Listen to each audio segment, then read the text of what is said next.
Assalamualaikum warahmatullahi wabarakatuh. Perkenalkan, kami dari kelompok 4 yang beranggotakan saya sendiri Mirnawati dan 3 rekan saya, Niza Swanda, Febizi Amanda, dan Zaratul Huba. Sebelumnya kami berterima kasih kepada Bapak Muhammad Fikri Jaka Pertama SPC MPC selaku dosen pengampu mata kuliah di kelas kami, yaitu di mata kuliah Psikologi Industri dan Organisasi. Pada kesempatan kali ini atau pada video kali ini kami akan menjelaskan sedikit tentang sejarah perkembangan psikologi industri dan organisasi. Semoga bermanfaat. Selamat mendengarkan. Assalamualaikum warahmatullahi wabarakatuh. Perkenalkan, nama saya Mirnawati. Di sini saya akan menjelaskan beberapa definisi dari para ahli tentang psikologi industri dan organisasi.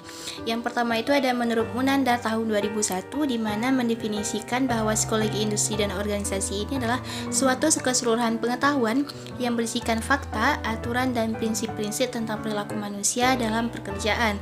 Kemudian ada menurut Bloom dan Naylor dalam buku Miskin tahun 2000 mendefinisikan bahwa psikologi industri dan organisasi ini sebagai penerapan atau perluasan dari fakta dan prinsip psikologi pada masalah-masalah manusia yang bekerja dalam lingkungan bisnis dan industri.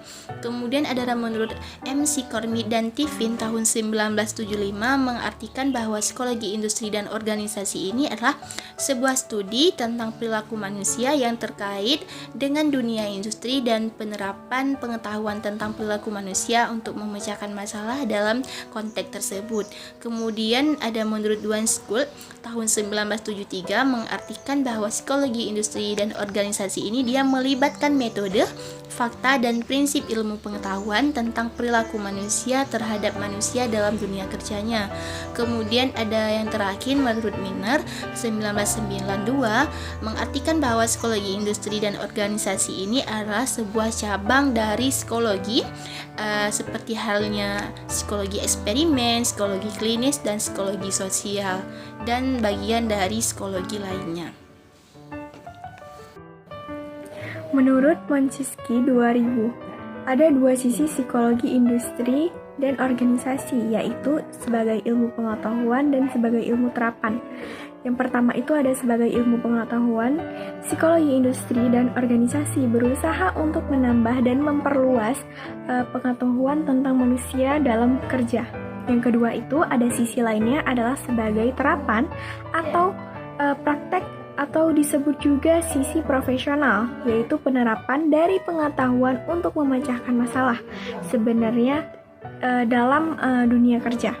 Hasil-hasil riset dapat digunakan untuk menerima karyawan yang lebih baik, mengurangi absen, memperbaiki komunikasi, meningkatkan kepuasan kerja, dan memecahkan berbagai masalah lainnya. Ruang lingkup psikologi industri dan organisasi.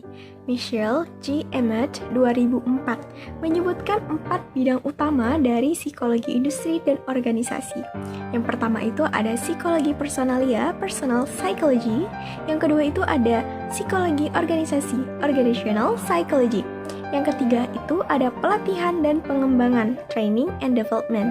Yang keempat ada ergonomi, yaitu human factors or ergonomics. Yang sedangkan Monchinsky 2004 membagi bidang-bidang psikologi industri dan organisasi menjadi 6, yaitu yang pertama ada seleksi dan penempatan, selection and placement. Yang kedua itu ada pelatihan dan pengembangan, yaitu training and development. Yang ketiga ada manajemen kerja, performance development, performance management. Yang keempat ada pengembangan organisasi, organizational development. Yang kelima ada kualitas kehidupan kerja, quality work life. Yang keenam ada ergonomi, ergonomik. Sejarah singkat psikologi industri dan organisasi. Sampai saat ini, tidak ada tanggal dan tahun yang pasti yang ditetapkan sebagai saat dimulainya penerapan prinsip psikologi industri dan organisasi. Tetapi, banyak yang sepakat untuk menyebutkan dua peristiwa penting sebagai awal mula dikenalnya psikologi industri dan organisasi. Pertama, adalah terbitnya buku karangan Walter D. Scott, The Theory of Advertising, pada tahun 1903, yang dipandang sebagai buku pertama yang membahas tentang psikologi sebagai suatu aspek dari dunia kerja menurut Schultz 1973. Lalu yang kedua pada tahun 1910 ketika Hugo Munsterberg menulis buku Psychology and Industrial Efficiency yang diterbitkan di Inggris pada tahun 1913. Lalu, ketika Perang Dunia Pertama, psikologi industri mendapatkan perhatian yang besar. Pada waktu itu, banyak calon tentara yang harus diseleksi dan ditempatkan pada berbagai unit yang sesuai untuk dirinya. Oleh karena itu, psikolog dilibatkan untuk melakukan tes dan pada waktu itu digunakan tes kemampuan mental yang dinamakan Army Alpha dan Army Beta. Nah, Army Alpha digunakan untuk calon yang dapat membaca, menulis, dan Army Beta digunakan untuk calon yang buta aksara. Lalu ketika Perang Dunia Kedua. Selama Perang Dunia Kedua, bidang pelatihan dan pengembangan menjadi perhatian utama. Nah, pada masa ini berkembanglah tes AGCT, yaitu Army General Classification Test, yang digunakan untuk mengklasifikasikan tentara pada tugas-tugas militer. Pada tahun 1960-an, penerapan psikologi di bidang penjualan mulai berkembang dengan pesat. Perilaku manusia sebagai konsumen diteliti dan kebiasaan membeli proses pengambilan keputusan untuk membeli dikaji dan dicarikan aturan-aturan umumnya. Nah, di era tahun 1970-an, isu-isu psikologi organisasi tentang motivasi dan kepuasan pekerja mulai mendapat perhatian luas. Dan teori-teori tentang perilaku pekerja dalam organisasi pun mulai berkembang. Kemudian terbitnya buku Beyond Freedom and Dignity karangan B.F. Skinner pada tahun 1971 menyebabkan meningkatnya penggunaan teknik modifikasi perilaku dalam organisasi.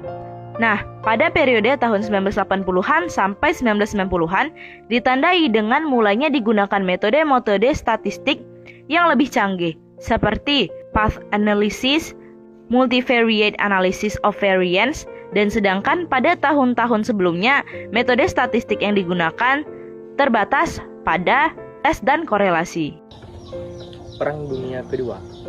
Selama Perang Dunia Kedua, bidang pelatihan dan pengembangan menjadi perhatian utama. Kemudian pada masa ini berkembang pula tes AGCT, yaitu Army General Classification Test, yang digunakan untuk mengklasifikasi tentara pada tugas-tugas militer. Kemudian pada tahun 1960-an, penerapan psikologi di bidang penjualan mulai berkembang dengan pesat. Kemudian di era tahun 1970-an, isu-isu psikologi organisasi tentang motivasi dan kepuasan pekerja mulai mendapat perhatian luas. Dan kemudian teori-teori tentang perilaku pekerja dalam organisasi mulai berkembang. Kemudian terbitnya buku Beyond Freedom and Dignity karangan B.F. Skinner tahun 1971 menyebabkan meningkatnya penggunaan teknik modifikasi perilaku dalam organisasi. Kemudian di Indonesia, psikologi industri dan organisasi berkembang pada tahun 1950, ditandai dengan adanya Balai Psikoteknik di Jakarta dan Lembaga Psikoteknik Angkatan Darat di Bandung. Kemudian balai dan lembaga ini terus berkembang sampai akhirnya pada tahun 1960 didirikanlah Fakultas Psikologi Universitas Indonesia, dan pada tahun 1961 diresmikan Fakultas Psikologi Universitas Padjadjaran pada tahun 1965. Menyusul Universitas Gadjah Mada mendirikan Fakultas Psikologi. Sampai saat ini sudah lebih dari 3 fakultas psikologi tersebar di perguruan tinggi negeri dan swasta, dan dari berbagai program kekhususan.